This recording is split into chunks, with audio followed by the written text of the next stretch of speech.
Tukuyin na po ang mga lugar na pagdarausan ng iba't ibang aktibidad para po yan sa Miss Universe pageant na tatanghalin dito sa Pilipinas. Pero si Pangulong Duterte tutol na mag-MC ulit sa pageant si Steve Harvey. Bakit? Narito ang pagtutok ni Joseph Morong. Isang malaking event agad ang bubungad sa 2017 para sa mga Pilipino, ang Miss Universe 2016.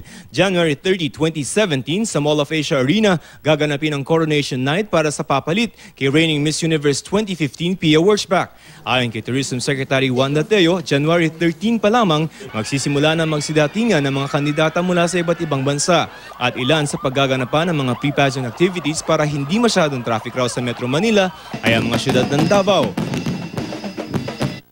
Cebu,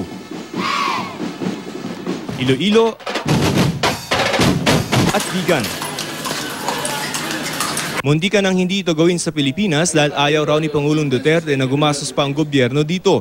Pero pumayag na rin matapos pangakuan na hindi gagastos ang gobyerno. Private sector ang maglalabas ng pera para sa pageant.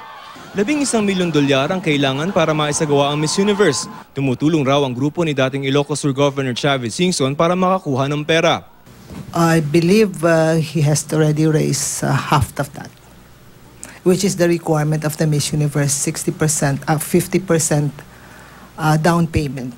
Pero tila may isang kondisyon pa si Pangulong Duterte. Tandaan niyo pa ba yung host na si Steve Harvey na nagkamali ng pagtawag ng pangalan ng nanalong Miss Universe ng isang taon?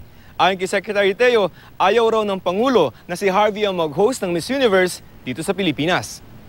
Nagsorry noon si Harvey dahil sa halip na si Pia Wurtzbach ang tinawag niyang panalo ay ang Colombian beauty na si Ariana Gutierrez na first runner-up ang tinawag niyang Miss Universe. When I told the president about that, may negative agad ang sabi niya, hindi pwede. So, that was what he said. And he said, I'm going to talk to the Miss Universe na dapat hindi siya. So, that's my problem.